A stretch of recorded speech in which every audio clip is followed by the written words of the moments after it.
Swerte mo kung mapagbibigyan. Ingatan mo pag-ibig natin. Isang kakaibig, kakaibig, kakaibig, kakaibig.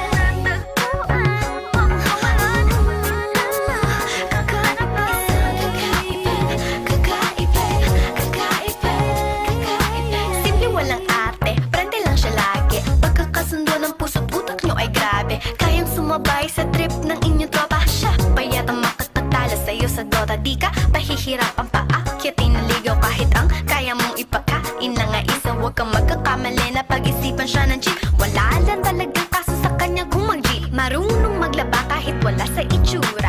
Di na niya rin kailangan papamustura. At kahit na kanino mo dalhin at pakilala na GGV ang lahat sa galing niya makisama. Di na nanakalat, di na mumulis ng cellphone yan. Pero magloko ka lang, lagot at mapipektasan. Oo, magaling siya makipagbiruan. Pero ang puso mo'y hinding-hindi paglalaroan. Swerte mo kung mapagbibigyan.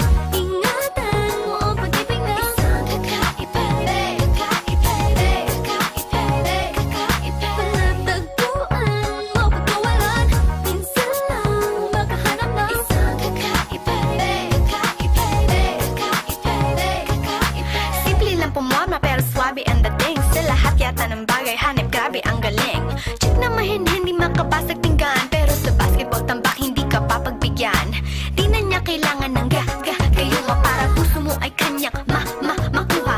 Di rin siya yung tipo ng babae na pan-trip lang. Kung maluloko ka, mag-isip ka, please lang. Ang ganda niya sapat para mapakanta ka ng sira ang lahat.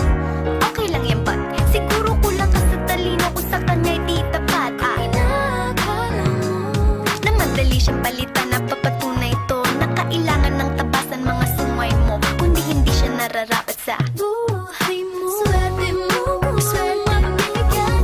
Ingatan mo ang pag-ibig natin. Isang kakaibig, kakaibig, kakaibig, kakaibig. Panatagpuan mo pagkawalan.